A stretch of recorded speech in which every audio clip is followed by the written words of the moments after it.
Cerita akan Bang Ripan bawakan kali ini adalah cerita baru yang berjudul Jasad Dalam Tembok, di mana cerita ini ditulis oleh Naila Nurfajriya Ramadhani. Dan tak usah lama-lama, langsung saja kita masuk ke ceritanya. Ada sebuah keluarga kecil, sederhana, bahagia dan juga berkecukupan. Abizar Zain Malik sebagai suami dan Fatin Humaira sebagai seorang istri. Mereka sudah berkeluarga selama 2 tahun namun belum diberikan momongan oleh Yang Maha Kuasa. Hingga sesuatu terjadi dan merenggut nyawa sang istri. "Abang, Ade pengen bicara sama abang." Fatin memanggil suaminya yang masih berbicara dengan temannya di teras rumah. "Bentar ya bro, bini gue lagi kangen nih." Canda Malik kepada kawannya, lalu beranjak berdiri dari kursi dan berjalan menuju ke belakang menghampiri si Fatin. "Ada apa, Dek? Abang masih bicara sama temen abang. Gak enak kan kalau abang tinggal demi pembicaraan yang tidak terlalu penting," kata Malik kepada istrinya. "Ini penting, Bang. Sangat penting. Menyangkut masa depan kita berdua," sautnya dengan penuh harapan. "Iya sayang, nanti ya setelah abang selesai bercakap-cakap dengan kawan abang dulu, nanti baru kita bahas mengenai hal yang ingin kamu sampaikan ke abang." Malik pun memegang pundak istrinya lalu pergi ke depan menemui kawannya lagi. Fatin hanya bisa tertunduk sedih, lesu dan juga bercampur murung. Makan pun sudah tidak sedap lagi baginya. Sudah hampir setengah jam lebih Fatin menunggu suaminya, namun Malik belum juga kembali menemuinya. Sedangkan hatinya telah dipenuhi rasa kekhawatiran yang mendalam. Takut akan penolakan suaminya nanti setelah dia tahu apa yang ingin Fatin sampaikan padanya. Namun Fatin berharap semoga saja suaminya mengerti kegelisahan yang dirasakan oleh Fatin selama 2 tahun ini. Dan selang beberapa saat, tiba-tiba Malik pun menepuk pundak si Fatin dari belakang, merangkulnya dan memberikan seikat bunga mawar untuknya. "Adik, lama menunggu ya? Maaf, tadi abang antar kawan abang sebentar, terus mampir ke toko bunga. Abang ingat kalau adik suka sekali dengan mawar putih kan? Ya sudah, makanya abang belikan seikat untuk adik. Indah kan?" tanya Malik padanya. "Terima kasih bang, indah banget, sangat indah," seru Fatin sambil mencium pipi suaminya. "Mawar putih itu mengingatkanku kepadamu, Dek. Sewaktu dulu kamu dijemput orang tuamu secara paksa karena aku belum mempunyai pekerjaan tetap. Setiap berjalan melewati toko bunga dan melihat bunga itu, aku teringat kepadamu. Kelokan mawar itu, harum yang khas dan juga warna putih yang suci, sungguh benar-benar seperti dirimu, Dek. Walau sehari pun aku tak bisa hidup tanpamu. Tetaplah bersamaku dan jangan tinggalkan aku, Dek." Tak terasa Malik pun menangis di pelukan si Fatin setelah mengingat kejadian itu. Fatin pun yang melihat suaminya seperti itu menjadi tak tega kalau dia harus berbicara tentang hal itu. Sekarang dirasa memang tak mungkin, waktunya juga kurang tepat. Namun perasaan itu sudah semakin membelenggu hati si Fatin hingga membuatnya hampir bertahun-tahun melamunkan hal itu. "Sudah bang, itu sudah masa lalu. Sekarang aku di sini bersamamu, di sampingmu, sampai maut memisahkan kita," ujar Fatin sambil mengelus-ngelus rambut suaminya. "Bang, tidurlah di bangkuanku. Ada yang ingin kubicarakan padamu," pinta Fatin padanya. "Baiklah Dek, aku tahu kau sudah menunggu terlalu lama untuk membicarakan masalahmu kan? Sekarang katakanlah," balas Malik disertai menatap badannya dan tidur di pangkuan istrinya.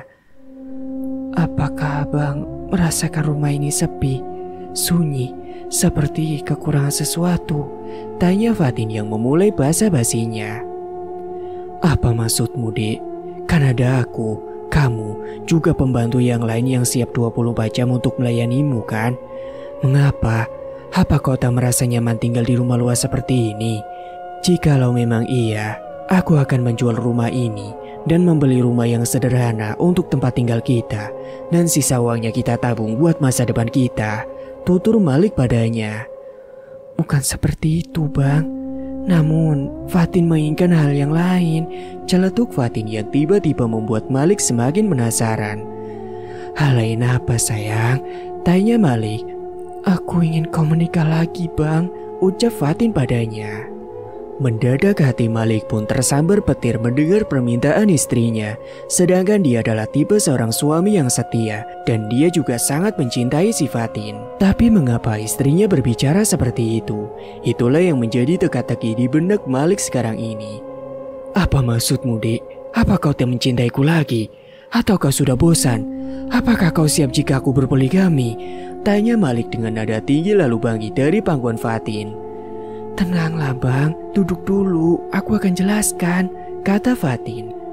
Beberapa menit setelah percakapan itu, mereka terdiam diri tanpa ada sepatah kata pun terucap dari bibir masing-masing.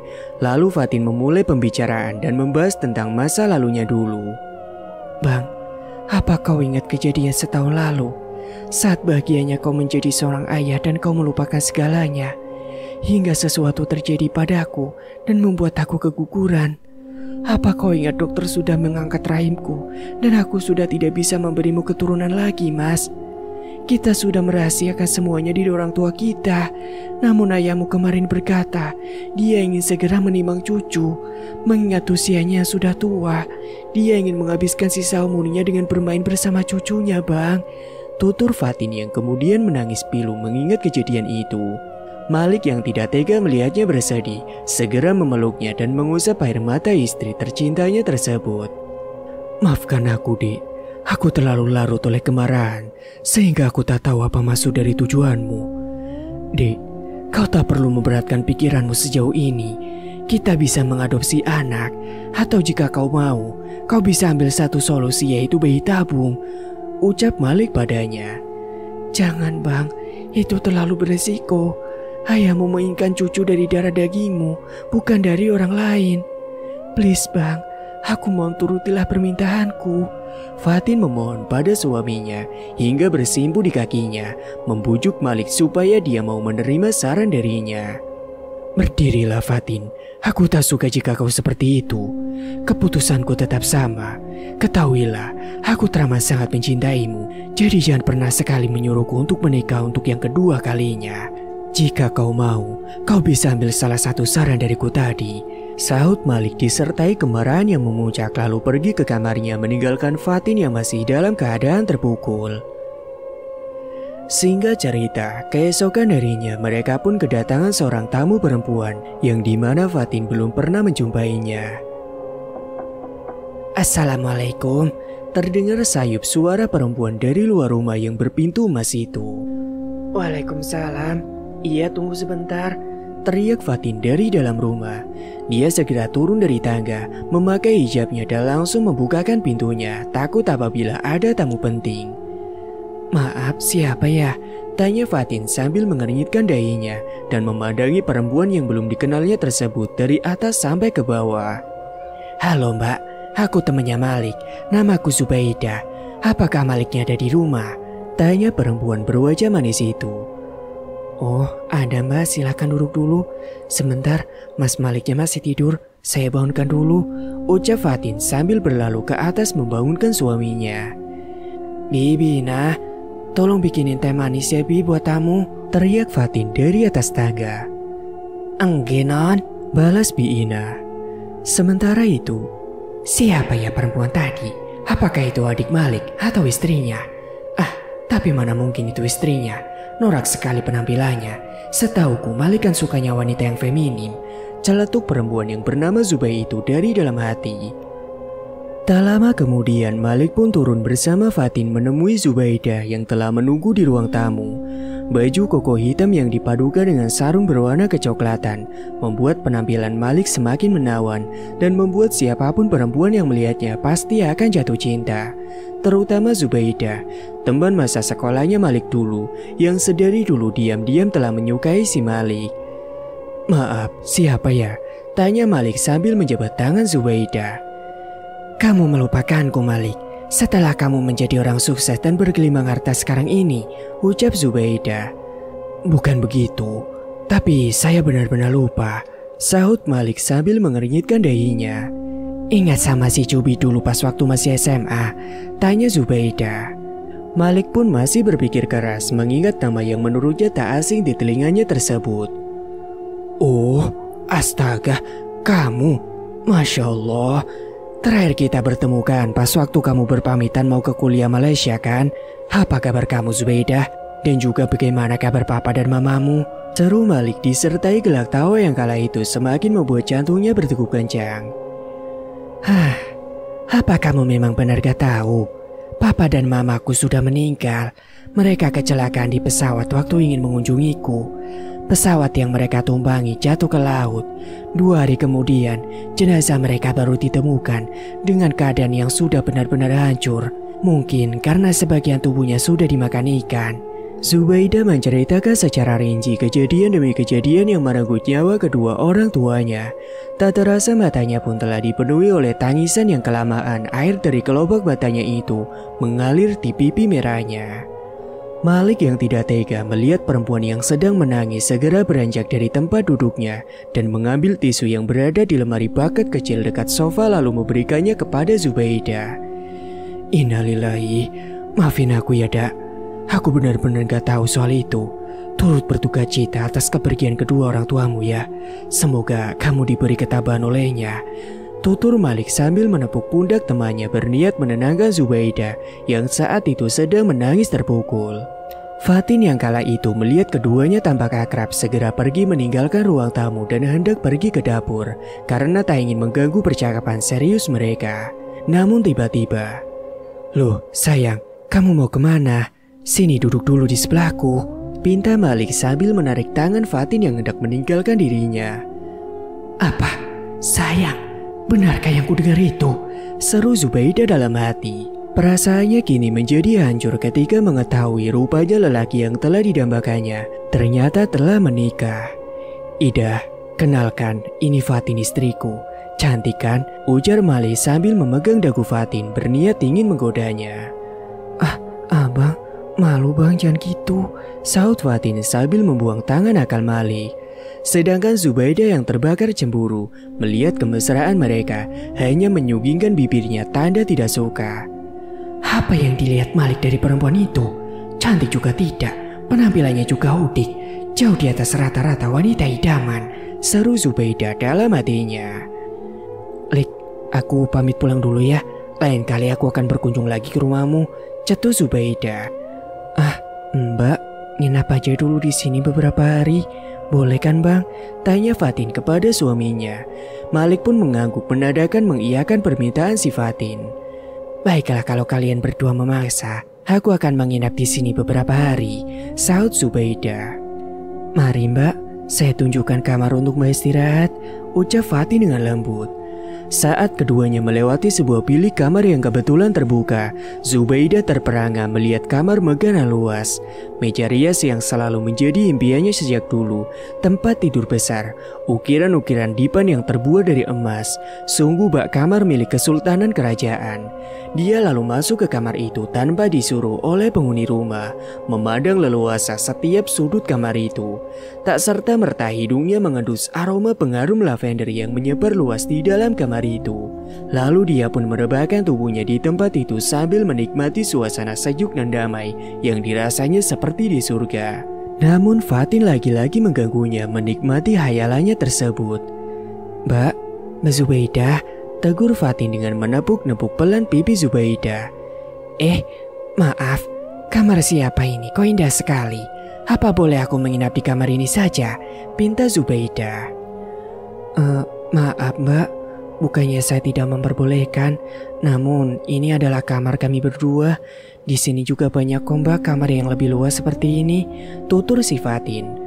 Walau Zubaidah sedikit jengkel, namun dia tidak mungkin menunjukkan sifat aslinya kepada Fatin. Sedangkan dia sudah menanti-nanti untuk menginap di rumah mewah bak istana itu sambil menghayal dirinya menjadi seorang ratu di rumah itu. "Baiklah, ayo, aku juga sudah capek ingin segera istirahat," cetus Zubaidah. Setelah Fatin mengantar tamunya untuk beristirahat, Fatin pun segera turun ke bawah untuk menemui Malik. Seperti ada sesuatu yang ingin Fatin sampaikan kepada suaminya itu. "Bang, apakah abang ada waktu sebentar untuk adik?" tanya Fatin yang kala itu melihat Malik yang sedang mengutak-ngatik laptopnya, seperti ada pekerjaan kantor yang belum Malik bereskan. "Enggak sibuk kok. Sini, ada apa?" "Sudah diantar Zubainya ke kamar tamu," Tanya Malik sambil matanya terus menatap layar monitor laptopnya. Apa abang sedang sibuk? Tanya Fatin. Sedikit. Abang sedang membereskan tugas dari kantor yang filenya harus dikirim malam ini juga, ucap Malik padanya.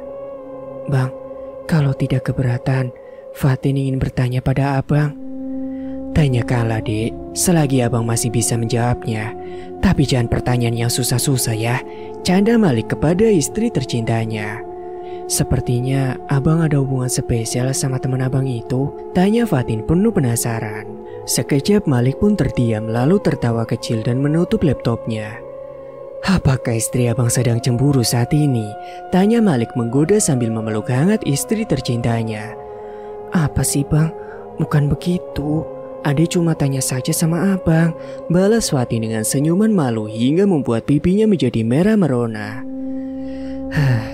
Baiklah, demi menjawab pertanyaan Ade yang membuat Ade semakin penasaran, abang akan menceritakan secara detail kepada Ade siapa itu Zubaidah dan bagaimana dulu hubungan abang dengannya. Zubaidah adalah teman sekolah abang waktu abang masih SMA. Orang tua abang dan juga orang tuanya kebetulan adalah teman sebisnis. Kemudian tanpa bertanya kepada abang dan Zubaidah dulu, kedua orang tua kami telah menjodohkan kami secara diam-diam. Sampai akhirnya perjodohan itu ditunda hingga Zubaidah tamat dari kuliahnya di Malaysia. Lalu abang pun bertemu kamu, seorang wanita yang rajin menolong dan memberi makan anak-anak jalanan. Saat itu hati abang menjadi terketuk. Perasaan abang menjadi tidak menentu. Abang merasakan jatuh cinta untuk yang pertama kalinya kepada kamu, dek. Dan abang pun melupakan perjodohan itu. Hingga akhirnya abang berniat ingin melamar kamu dan memperkenalkan kamu kepada kedua orang tua abang.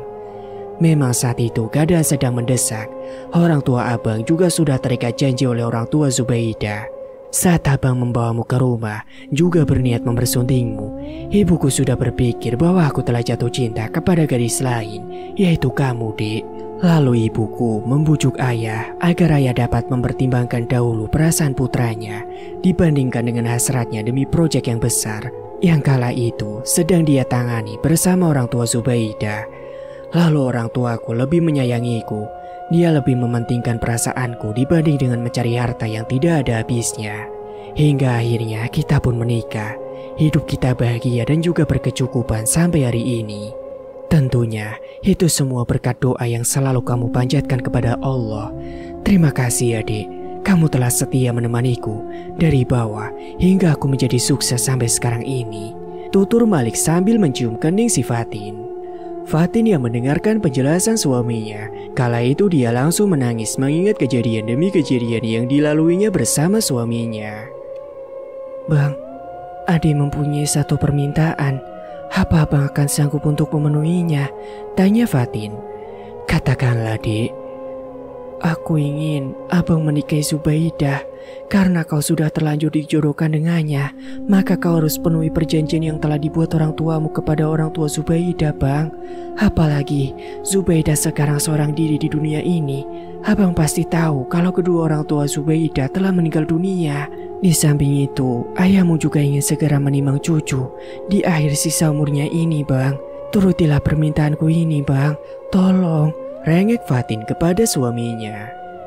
Apakah Ade yakin dengan apa yang Ade katakan barusan?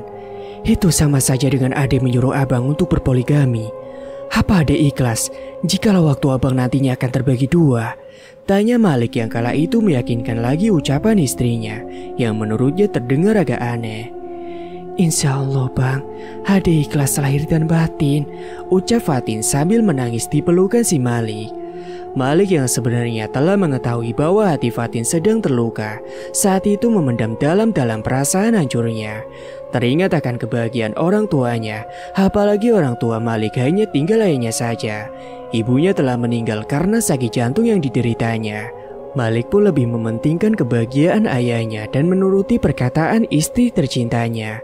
Walau saat itu keduanya sama-sama telah hancur menerima kenyataan itu, namun keduanya memilih untuk menyembunyikan perasaan masing-masing dalam lubuk hati mereka. Baiklah dek, aku akan menyanggupi permintaanmu, walau itu sebenarnya berat untukku. Ini semua kulakukan hanya demi kebahagiaan ayahku. Sekarang tolong panggilkan Zubaidah, suruh dia turun kemari dan makan bersama kita, sekaligus membicarakan tentang hal ini, ucap Malik kepada si Fatin. Lalu Fatin pun pergi ke atas, membangunkan Zubaidah yang sedang tertidur, yang entah mungkin kala itu sedang menghayal dan bermimpi yang bukan-bukan. Mbak bangun mbak, dipanggil Mas Malik untuk makan bersama di bawah. Sekaligus ada yang ingin Mas Malik sampaikan kepada mbak, kata Fatin sambil menggoyak pelan tubuh Zubaidah yang sedang tertidur pulas. Wah, ada hal penting apa yang ingin Malik sampaikan padaku? Tanya Zubaidah sambil menguap tak sopan di depan Fatin. Turun dulu mbak, nanti mbak akan tahu sendiri. Dan tidak berselang lama keduanya pun turun untuk makan bersama dan membahas soal tadi di meja makan.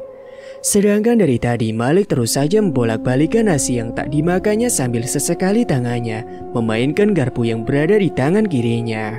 Seolah-olah Malik sedang mempertimbangkan hal yang sangat begitu berat. Yang kala itu juga Fatin membuat keputusan yang salah dengan menikahkan Malik kepada Zubaidah, yang pada akhirnya nyawa Fatin akan direnggut oleh tangan kotor Zubaidah. Ida, terus terang, aku ingin menikahimu, tutur Malik tanpa basa-basi. Zubaidah langsung berhenti menyantap makanan yang ada di depannya. Pandangannya beralih menatap tajam namun serius kepada Malik. Sedangkan Fatin hanya diam tertunduk mendengar perbincangan mereka berdua. Apa katamu Malik? Apa kamu serius? Tapi bagaimana dengan istrimu? Tanya Zubaidah berpura-pura tak tahu, tapi di hatinya sungguh dia ingin berteriak, bersorak ria mendengar keputusan mendadak si Malik. Iya, aku serius. Ini juga keputusan kami berdua. Apakah kamu mau menjadi istri keduaku? Ucap Malik sambil memegang erat tangan si Fatin, berniat memberinya kekuatan atas keputusan yang mereka ambil. Tanpa pikir panjang, Zubaidah pun mengiyakan tawaran Malik. Meskipun dia harus menjadi yang kedua, namun di hatinya tidak menjadi masalah. Yang penting baginya adalah dia bisa tinggal dan hidup mewah di rumah sebesar ini. Aku mau mas, aku menerima menjadi istri keduamu, seru Zubaidah bahagia. Tak apalah aku menjadi yang kedua dulu sekarang ini. Saat aku sudah sah menjadi istrinya, aku akan mencari cara untuk menyingkirkan si perempuan udik itu dari rumah ini. Zubaidah bergumam sendiri dalam hatinya. Dan tidak berselang lama pernikahan mereka pun dilaksanakan atas izin ayahnya dan atas izin istri pertamanya yakni si Fatin. Janur kuning melengkung menghiasi kediaman megah milik Abizar Zain Malik, putra sulung dari pebisnis hebat Abdullah Malik. Para tamu undangan tak serta-merta hadir menghadiri undangan pernikahan mereka berdua. Bahkan ada yang berbisik mengapa istri pertamanya rela untuk dimadu. Namun Malik sudah paham dan tidak menghiraukan keluh kesah mereka, karena ini sudah menjadi keputusan bersama. Fatin yang kala itu melihat keduanya duduk di atas pelaminan, serasa pasrah. Hatinya terlihat tak rela namun dia tidak bisa berbuat apapun, karena ini adalah permintaannya sendiri. Singkatnya hari kini telah berganti minggu. Malam pertama Zubaidah terlihat biasa saja. Malik tak menyentuh atau berbicara sepatah kata pun kepada Zubaidah. Malah Malik lebih memilih menghabiskan waktunya bersama dengan Fatin. Itulah awal dari kebusukan Zubaidah. Rasa cemburu telah menguasai hatinya. Otaknya mendidih apabila sesekali melihat Malik bermesraan dengan si Fatin tepat di depan matanya. Zubaidah lalu mencari cara untuk menyingkirkan Fatin dari Malik dan juga dari rumah ini. Malam itu Malik mendapatkan tugas lembur di kantornya. Banyak file-file yang harus dia tanda tangani. Dia terpaksa harus memberatkan kakinya berangkat menuju ke kantor yang jaraknya lumayan jauh dari rumahnya. Dimanapun kapanpun dia selalu mengajak istri tercintanya yakni si Fatin untuk menemaninya walau hanya sekedar makan. Sampai ada tugas-tugas kantor seperti ini. Namun hati Malik berkata lain malam itu. Dia lebih memilih meninggalkan Fatin dan menitipkannya kepada Zubaidah dan pada para pembantu di rumah itu. Karena hari sudah beranjak malam, Malik pun takut jikalau pekerjaannya tak terselesaikan hari ini. Dia takut kalau nantinya Fatin akan bosan atau jenuh karena telah lama menunggunya menyelesaikan pekerjaannya itu. Lalu Malik pun memutuskan untuk Fatin tetap di rumah. Dia berjanji kepada istrinya, jika pekerjaannya telah selesai, dia akan segera cepat pulang. Sayang, aku berangkat ya. Jaga dirimu baik-baik, ucap Malik sambil mencium kening si Fatin. Ida, aku pamit dulu ke kantor ya. Aku titip tolong jaga si Fatin ya, ucap Malik kepada Zubaidah. Tenang, semuanya akan aman, sahut Zubaidah dengan senyuman yang lebar seakan-akan dia ingin berbuat sesuatu kepada Fatin. Malik pun pergi melangkahkan kakinya keluar menuju mobil pribadinya. Lalu Fatin entah kenapa tiba-tiba air matanya seakan menetes dengan sendirinya. Dia merasa bahwa ini adalah pertemuan terakhirnya dengan suami tercintanya itu. Fatin lalu masuk bersama Zubaidah ke dalam rumah. Zubaidah langsung melangkahkan kakinya ke ruang tamu untuk bersantai-santai walau hanya sekedar menonton televisi. Sedangkan Fatin, dia berada di dapur bersama asisten rumah tangganya dan berniat ingin memberikan pesangon kepada mereka. Ina, Pak Karjo, dan Mbak Sri, ini gaji dan tambahan pesangon buat kalian ya. Kalian semua saya izinkan untuk pulang menemui keluarga kalian yang berada di kampung, ucap Fatin sambil memberikan 3 amplop putih kepada mereka. Maksudnya non, kami semua dipecat, tanya Bina takut diikuti anggukan kepala yang lainnya. Oh tidak Bi, bukan begitu maksud saya. Maksudnya saya itu meliburkan kalian untuk pulang ke kampung. Nanti kalau kangen-kangennya sudah selesai, kalian boleh kembali lagi ke sini, ujar Fatin menggoda mereka. Oh alah non, bikin saya jantungan aja, sahut Mbak Sri yang menimpali. Terima kasih ya non, saya doakan semoga non Fatin sehat selalu, dipanjangkan umurnya dan dimurahkan juga rezekinya, kata Pak Karjo menimpali. Jangan lupa, semoga segera diberikan momongan juga, ucap Ina. Amin, amin. Terima kasih semuanya atas doanya. Doa kalian sudah dikabulkan oleh Allah, balas Fatin disertai senyum sumringah di wajahnya. Maksudnya non? Saya positif hamil Bi, sahut Fatin dengan perasaan gembira. Alhamdulillah ya Allah non. Akhirnya setelah sekian lama doa non sama Aden didengar oleh Yang Maha Kuasa. Dijaga baik-baik ya non kandungannya, seru Bi Ina yang kala itu ikut bahagia. Tapi non, apa Aden sudah mengetahuinya? Tanya Mbak Sari. Masih belum Mbak, masih saya rahasiakan. Saya akan mengumumkan kabar gembira ini setelah abang pulang dari kantornya. Ya sudah non, kami semua ikut berbahagia atas kabar baik ini. Sekalian kami mau pamit untuk membereskan barang-barang yang akan dibawa pulang ke kampung. Permisi ya non, ucap Bi Ina berlalu kemudian diikuti dengan yang lain. Sedangkan Zubaidah yang dari tadi mendengar perbincangan mereka sudah lama memendam amarah, apalagi mendengar jikalau Fatin telah mengandung anak dari Malik.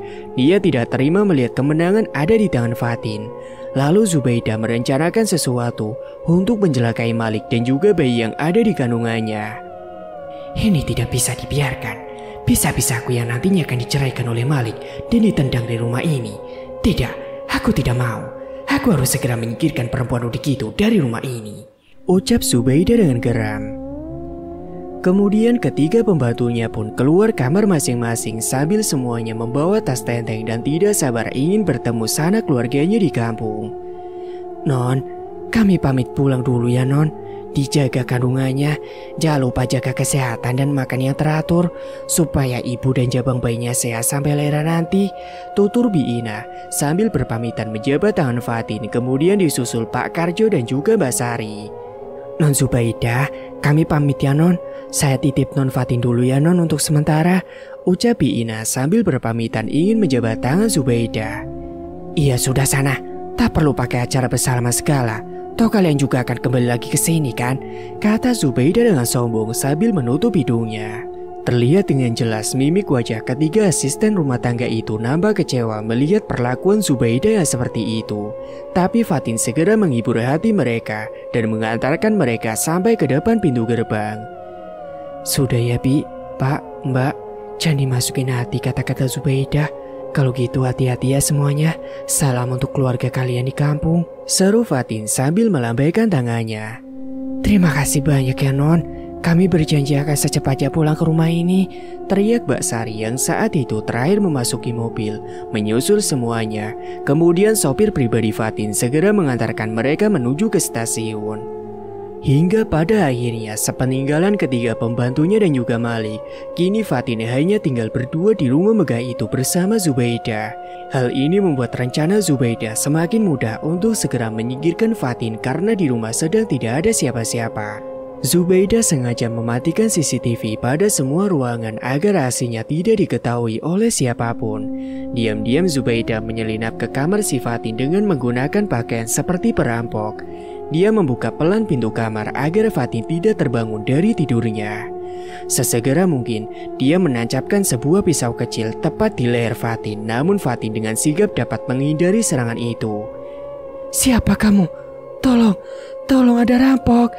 teriak Fatin dari dalam kamarnya berharap pada orang yang mau menolongnya. Namun secepat mungkin Zubaidah segera menyumpal mulut Fatin menggunakan kain, lalu mendorongnya hingga jatuh tersungkur di lantai. Dia menyerang Fatin dari belakang dan mengujamkan pisau itu berkali-kali ke tubuh si Fatin. Dan seketika itu juga darah pun keluar mengucur deras sampai membasahi lantai kamar. Fatin tersungkur tidak berdaya, badannya sudah tidak bergerak lagi. Melihat aksinya berhasil, Zubaidah tersenyum lega sambil membuka penutup di wajahnya. Dia pun lalu keluar kamar menuju halaman belakang untuk mengambil sesuatu. Dan tidak berselang lama, dia pun kembali dengan membawa air dan juga semen yang berada di kedua tangannya. Zubaidah mengangkat sekuat tenaga sebuah cermin rias besar yang berada di kamar tersebut dan merusak tembok itu.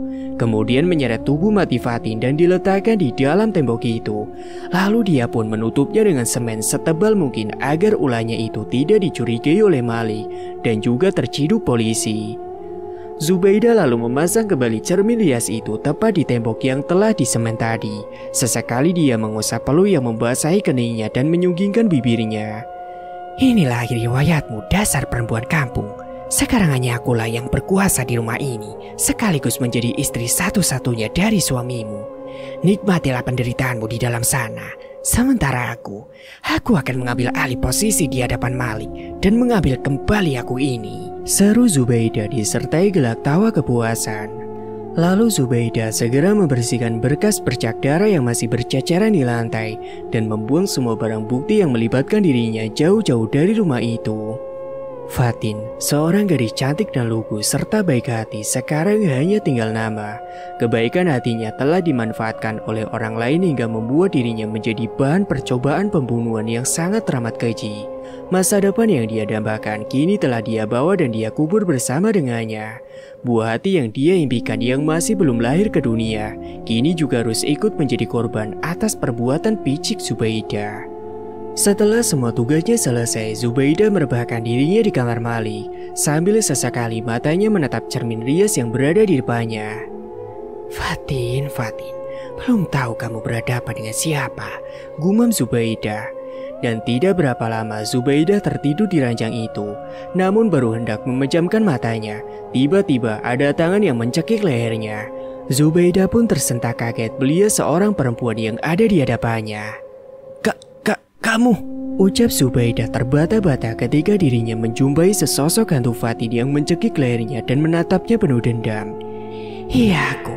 Kenapa kamu takut? Mengapa kau baru takut setelah aku datang menghantuimu? Bukankah tadi kau dengan lihainya menancapkan pisaumu ke arahku dan berhasil membunuhku?" Balas Fatin dengan tatapan melotot ke arah Zubaidah. Seluruh tubuhnya penuh dengan luka, hingga darah tak berhenti keluar dari bagian tubuhnya yang telah sobek. Zubaidah yang merasa ketakutan segera keluar dari kamar itu dan lari tunggang-langgang mencari tempat persembunyian. Namun ketika dia hendak membuka pintu itu sudah dikunci oleh Roh Fatin, sehingga Zubaidah tidak bisa melarikan diri kemanapun. Fatin terus melayang mengejar Zubaidah yang berlari ketakutan, hingga membuatnya terpeleset dan terjatuh dari tangga. "Apa maumu? Kamu tidak bisa membunuhku karena kamu telah mati," seru Zubaidah. "Kamu harus menerima pembalasan dariku.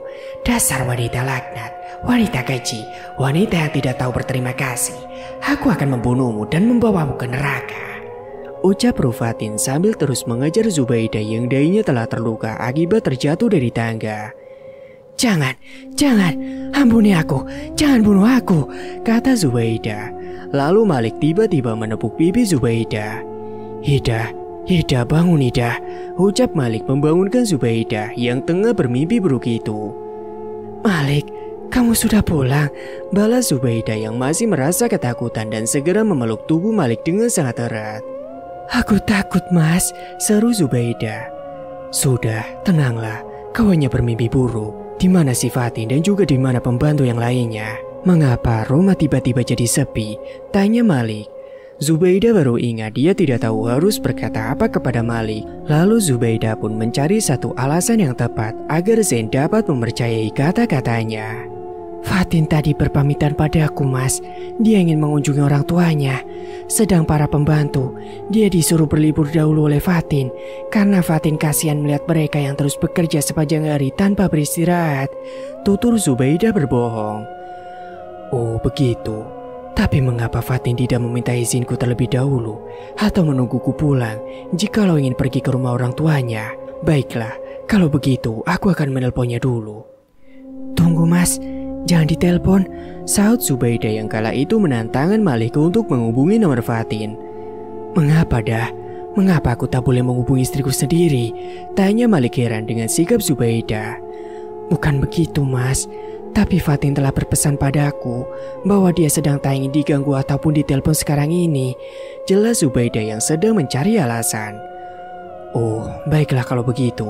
Keluarlah, aku ingin ganti baju dahulu, suruh Malik pada Zubaidah. Baiklah, aku juga akan membuatkanmu teh panas mas, supaya kau agak merasa lebih rileks, balas Zubaidah, dan Malik pun hanya mengangguk lalu menutup pintu kamarnya. Mengapa dengan Fatin? Apa dia marah padaku karena aku tak mengajaknya? Atau karena aku pulang terlambat? Terserahlah, besok aku akan menjemputnya dan mengajaknya dinner di suatu tempat. Gumam Zain dalam hatinya disertai senyum sumringah di bibir manisnya. Singkatnya setelah Malik selesai berganti baju, dia mengarahkan pandangannya ke arah cermin rias di depannya. Dia teringat akan Fatin, istri tercintanya yang setiap malam selalu bersolek di depan cermin itu hanya untuknya. Malik pun duduk di kursi depan cermin di mana persis seperti apa yang dilakukan oleh Fatin. Memandangi cermin itu sekejap, lalu bayangan Fatin muncul dalam cermin besar itu. Fatin seakan tersenyum kepada Malik, membuat rindu di dalam hati Malik semakin menggebu. Malik pun mencoba menyentuh bayangan Fatin yang berada dalam cermin itu. Namun alangkah terkejutnya Malik, tiba-tiba cermin itu mengucurkan darah dengan sendirinya. Malik pun gelagapan, jatuh tersungkur, perlu membasahi keningnya. Keringat dingin mulai bercucuran. Lalu dia mengucak-ucak matanya, berharap itu hanya halusinasi. Dengan seketika, darah di cermin tadi hilang dan lenyap. Malik pun bernapas lega, lalu dia pergi ke kamar mandi untuk membasuh mukanya dan sekalian membersihkan dirinya. Ketika hendak menyalakan keran air, mata Malik dikagetkan oleh sesuatu yang tidak biasa. Apa ini? Punya siapa kiranya tespek ini? Tanya Malik heran. Apa mungkin ini milik Fatin? Apakah benar yang kulihat ini? Apakah dia benar-benar sedang mengandung anakku? Malik berbicara pada dirinya sendiri dengan disertai senyum kegembiraan yang terpancar di wajahnya. Setelah dirinya mengetahui bahwa hasil dari tes itu ternyata positif, dia segera memakai bajunya dan mengurungkan niatnya untuk mandi. Malik berniat pergi ke halaman untuk menjemput istrinya malam itu juga. Namun lagi-lagi Zubaidah menghalanginya. Mas, mau kemana? Bukankah kamu baru saja pulang? Ini tehmu loh belum diminum, ucap Zubaidah yang heran melihat perilaku dari Malik. Aku ingin menjemput istriku sekarang juga. Apa kau tahu kalau dia hamil? Fatin sedang mengandung anakku, seru Malik tersenyum penuh kegembiraan sambil menunjukkan alat tes kehamilan itu kepada Zubaidah. Zubaidah mencari akal agar Malik tidak pergi ke rumah orang tua Fatin untuk menjemputnya.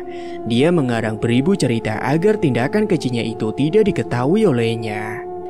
Malik, sebenarnya itu bukan milik Fatin. Itu milikku. Aku ingin memberikan kejutan ini padamu. Namun kamu telah lebih dulu menemukannya, ujar Zubaidah sambil terus merayu dan meyakinkan si Malik. Apa maksudmu? Tanya Malik terkejut. Malik, apa kau tak ingat kejadian malam itu?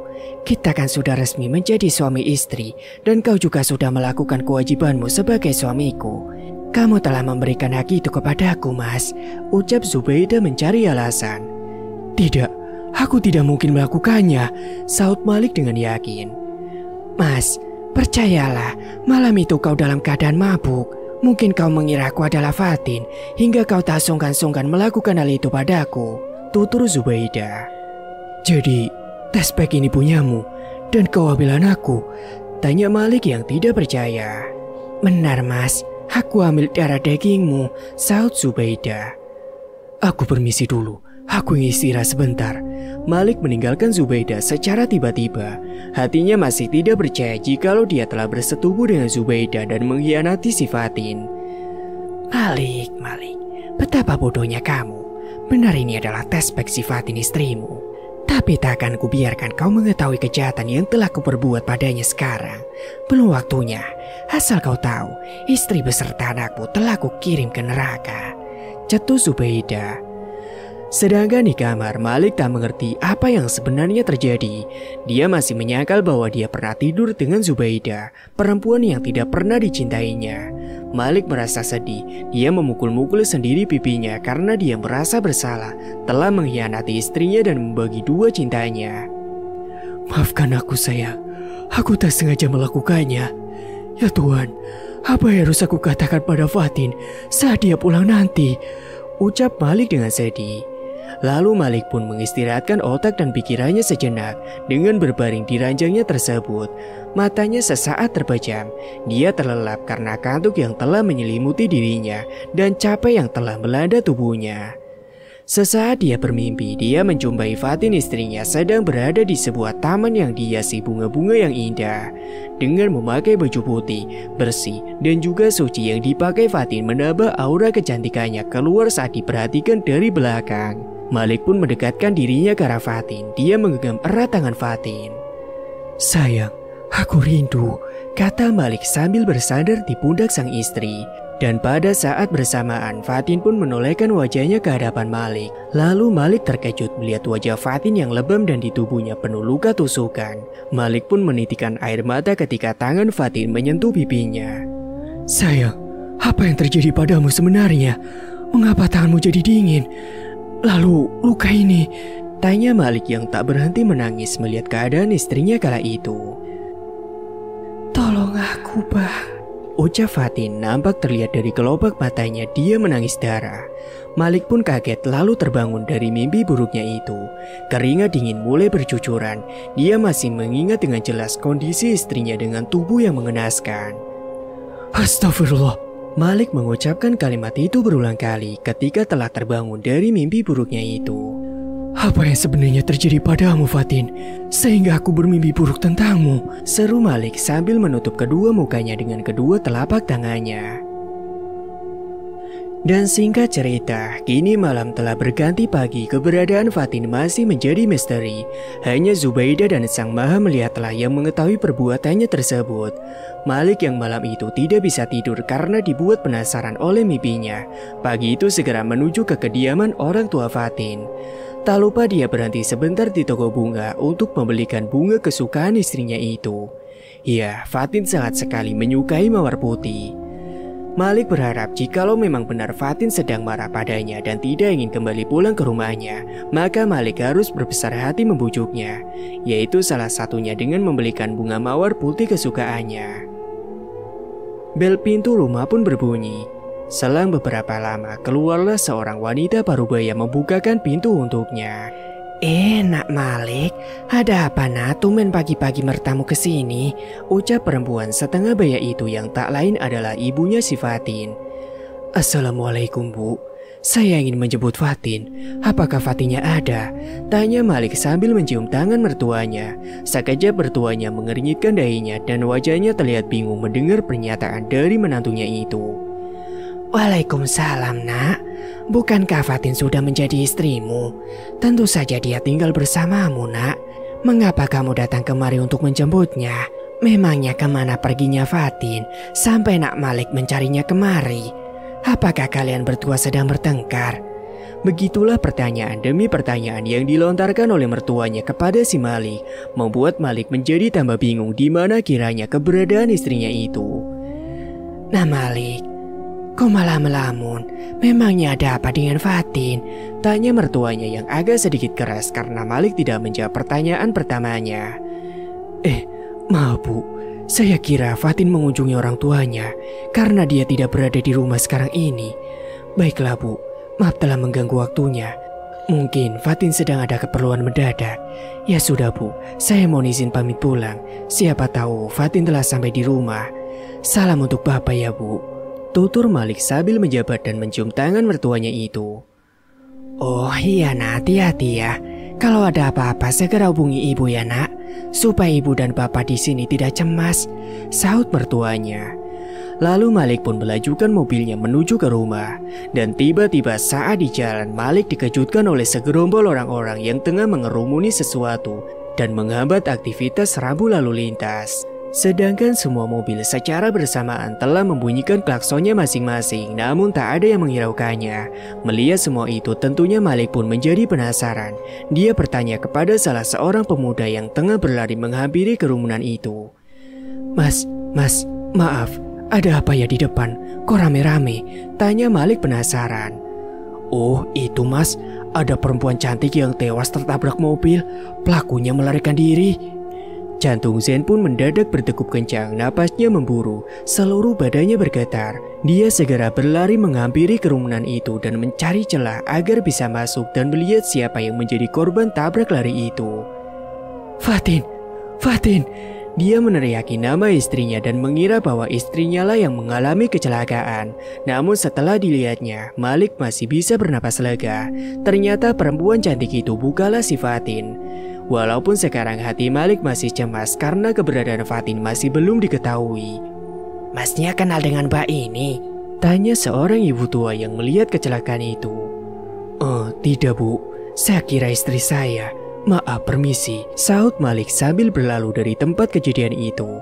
Malik menghela napas panjang di dalam mobilnya. Dia terus mengucapkan syukur sebanyak-banyaknya dan pulang menuju ke kediamannya. Sementara itu, Malik, itu kan suara mobil Malik. Dari mana dia? Apa dia dari rumah orang tua istrinya? Gawat ini, bisa-bisa dia mencurigaiku. Celetuk Zubaidah lalu segera berlari ke teras depan dan membukakan pintu untuk Malik. Mas, apa kamu sudah bertemu Fatin? Di mana dia, Mas? Tanya Zubaidah basa-basi. Entahlah dah. Apa dia belum pulang ke rumah atau mencoba menghubungimu? Tanya Malik padanya. Zubaidah hanya menggeleng-gelengkan kepalanya. Terdengar ketukan pintu dari luar rumah yang kebetulan pintu itu masih terbuka lebar, membuat mereka segera mengetahui siapakah yang datang. Bina sudah datang. Apa Bibi tahu soal Fatin? Dia sudah 2 hari meninggalkan rumah, Bi. Tanya Malik yang segera mungkin menghampiri pembantunya itu dan mengajaknya segera masuk ke dalam. Malik berharap semoga pembantunya itu tahu sesuatu mengenai menghilangnya Fatin beberapa hari ini.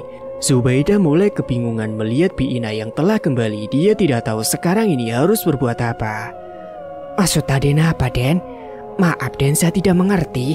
Setahu saya, setelah saya pamit kepada Non Fatin 2 hari yang lalu bersama yang lainnya, Non Fatin masih berada di rumah Den. Malah Non Fatin mempunyai kabar gembira untuk Aden. Dia sedang... Namun tiba-tiba Bi Ina menghentikan bicaranya setelah dia melihat isyarat yang diberikan oleh Zubaidah. Zubaidah meletakkan 1 jari telunjuk di bibirnya sedang tangan lainnya mencoba mengancam Bi Ina. Sedang apa Bi? Tanya Malik yang penasaran. Non Fatin sedang menunggu kedatangan Aden malam itu, ucap Bi Ina ketakutan ketika melihat Zubaidah mengancamnya. Lalu kemana Fatin sekarang Bi? Ya Tuhan, Fatin, kemanakah dirimu? Malik mengeluh pasrah, harus kemana lagi dia mencari istrinya itu. Maaf Den, saya juga tidak tahu. Permisi Den, saya mau ke kamar dulu, ucap Bi Ina yang berlalu dan menunduk melewati mereka berdua. Mas, tenang aja, pasti Fatin akan segera kembali ke rumah ini Mas, seru Zubaidah yang berpura-pura menghibur Malik yang sedang kalut kala itu. Tiba-tiba saja ayah Malik datang dengan menggunakan kursi roda. Sudah sejak lama ayah Malik ini lumpuh dan terkena stroke karena sakit jantung yang lama dideritanya.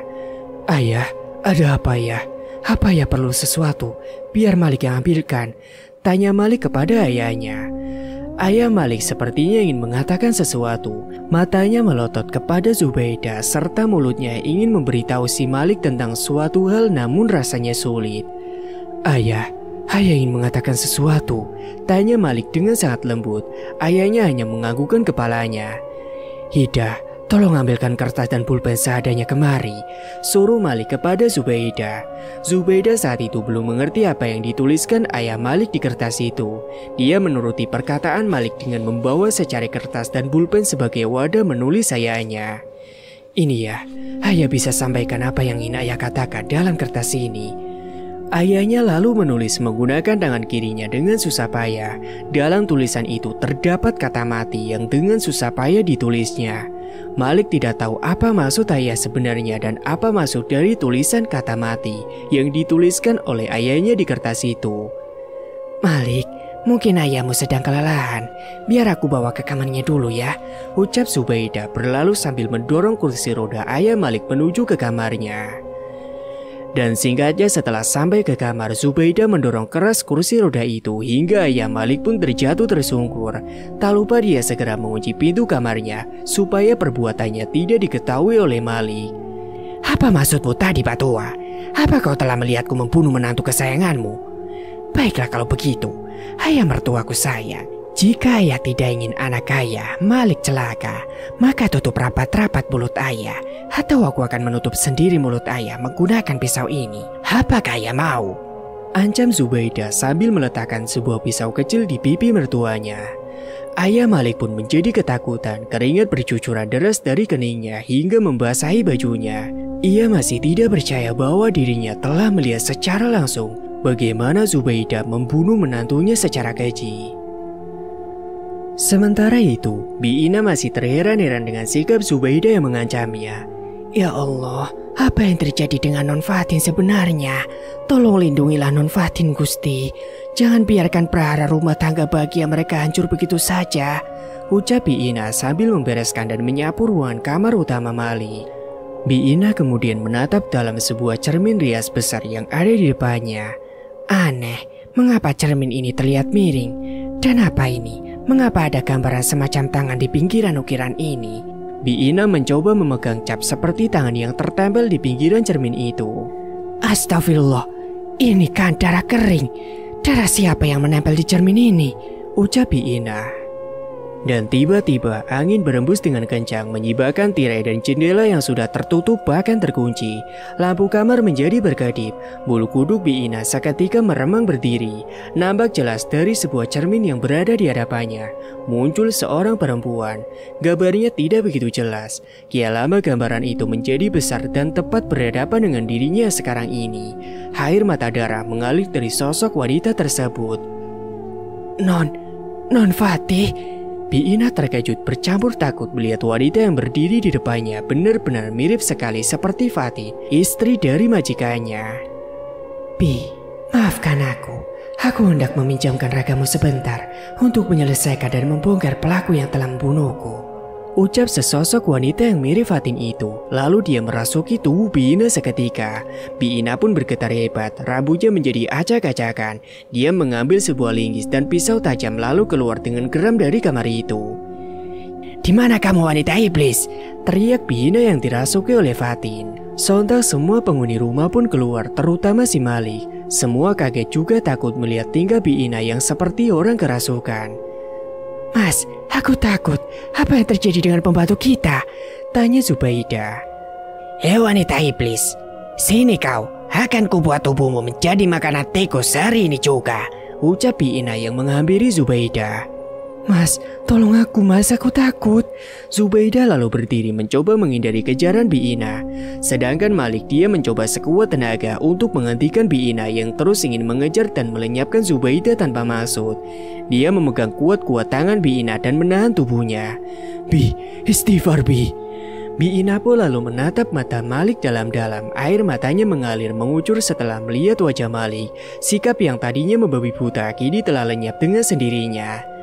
Abang, ucap Biina kepada Malik. Malik pun terkejut mendengar kata-kata itu. Dia menyentuh pipi Biina dengan tangannya. Fatin, apakah itu kamu, Dek? Apa yang terjadi denganmu?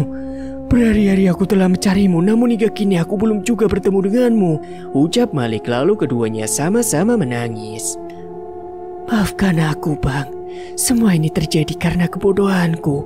Abang, aku sangat merindukanmu, seru Fatin sambil memegangi perutnya. Malik, minggir. Tiba-tiba Zubaida mengangkat sebuah kursi yang akan dilemparkannya kepada Biina dan mendorong Malik hingga Malik jatuh tersungkur tidak sadarkan diri. Biina menatap penuh kebencian kepada Zubaida yang kini telah berani menghampirinya.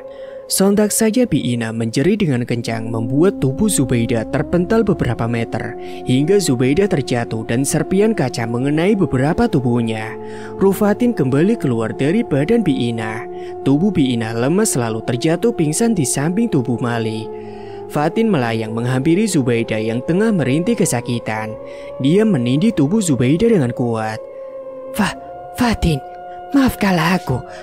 Aku mengaku, akulah yang membunuhmu dan juga menaruh dan juga menyemen mayatmu, lalu memasukkanmu ke dalam tembok dinding dan menutupnya dengan cermin rias yang berada di kamarmu. Ampuni aku Fatin, jangan bunuh aku, pinta Zubaida dengan ketakutan. Malik yang kala itu telah sadar. Dia mendengar semua yang diucapkan yang keluar dari mulut Zubaida. Tangannya mengepal, matanya mengisahkan tangis disertai kecewa. Dia menjadi murka lalu melangkah menghampiri Zubaida yang tengah terkapar. Malik yang kala itu melihat Zubaida yang berbincang sendiri dan mengakui segala kejahatan yang diperbuat kepada Fatin. Seketika membuat Malik menjadi geram dengan apa yang telah didengarnya tersebut melalui mulut dari teman sekolahnya itu. Dia tidak menyangka bahwa Zubaida tega-teganya menghabisi wanita yang telah mengorbankan seluruh perasaannya demi dirinya. Astagfirullah, ada apa ini Den? Tiba-tiba Pak Karjo dan Mbak Sari datang dari kampung dan terkejut melihat seisi rumah yang berantakan dan menemukan Zubaida yang tengah bersimbah darah di lantai. Pak Karjo, Mbak Sari, tolong kalian panggilkan Pak Ustadz Nawawi dan juga ambulan. Tolong cepat sekarang, perintah Malik kepada mereka. Lalu Malik mengangkat pelan kepala Zubaida dan meletakkannya di pangkuannya dengan hati-hati. Apa yang telah kau lakukan, Ida? Benarkah yang kudengar ini? Kau telah menghabisi istriku. Mengapa, Ida? Apa salahnya dia padamu? Dialah yang menyuruhku untuk menikahimu. Dia rela walau waktuku nantinya akan terbagi menjadi dua. Dia telah rela mengorbankan perasaan kecewanya demi dirimu. Tapi kenapa kamu tega-teganya menghabisinya, Ida? Kenapa? Malik pun kembali mengisahkan tangis dan luka yang teramat dalam. Bibirnya kini sudah tak mampu berucap melihat kenyataan bahwa istri tercintanya telah tiada. Maafkan aku, Zen. Aku terlalu mencintaimu. Aku tak rela bila cintamu harus terbagi menjadi dua. Aku hanya ingin akulah yang satu-satunya menjadi istrimu. Satu lagi, bukan aku yang mengandung anakmu, namun Fatinlah yang mengandung anakmu. Alat tes ini adalah miliknya. Maafkan aku, Mas. Tutur Zubaida pasrah akan keadaannya yang sekarang sambil menyerahkan tes pack itu kepada Malik. Sungguh jahat sekali dirimu. Aku tak sudi lagi melihat wajahmu di rumah ini. Sekarang katakan di mana kamu menyembunyikan mayat istriku? Tanya Malik sambil memalingkan mukanya dari Zubaida dan berdiri tegap dengan amarahnya. Aku mengecor mayatnya di dinding kamarmu dan menutupinya dengan cermin rias besar, ucap Zubaida menyesal. Malik pun lalu berlari mengambil linggis yang ada di sebelah Biina yang masih pingsan. Dia menuju kamarnya dan merusak tembok dinding yang sudah disemen dengan linggis. Sementara Zubaida yang kala itu tengah sendirian menjadikan kesempatan untuk Rufatin segera menuntaskan dendamnya. Fatin mengambil pisau yang sama, yaitu pisau yang digunakan Zubaida untuk membunuhnya. Dia melayang menghampiri Zubaida dan menindih tubuhnya. Pisau itu lalu dihujamkannya tepat pada leher Zubaida.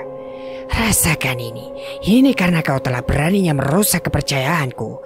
Rufatin tertawa menyeringai, sedang darah mulai mengucur deras membasahi lantai rumah. Ini karena kau telah berani membunuh bayi tak berdosa yang belum lahir ke dunia. Pisau itu dihujamkan lagi di leher sebelah kanan Zubaida, sehingga membuatnya berteriak berintih kesakitan memohon ampun. Dan ini karena kau telah berani menyakiti ayah mertuaku. Dan satu tusukan lagi. Dan yang ini karena kau sudah menghancurkan kebahagiaanku dan memisahkanku dari suamiku. Aku membencimu, dasar wanita jahanam. Teriak Rufatin melengking sambil menusukkan pisau itu ke perut Zubaida. Sembari tangannya seakan merobek perutnya dan membuat sebagian isi perutnya itu keluar. Astagfirullah, nak, Sudah cukup, dendamu sudah terbalaskan. Dia sudah tidak bernyawa, nak. Maafkanlah kesalahannya. Pergilah dengan tenang. Jika dia wanita jahanam, lalu apa bedanya dengan dirimu, nak? Pergilah ke alammu dengan tenang. Kami semua mengikhlaskanmu. Ucap Pak Ustadz yang kala itu sudah berdiri dan datang bersama kedua orang tua Fatin. Fatin, ya Allah nak, jangan membawa dendam hingga akhir hayatmu. Maafkanlah kesalahannya.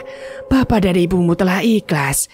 Ucap orang tuanya sambil menangis meratapi kepergian putri kesayangannya.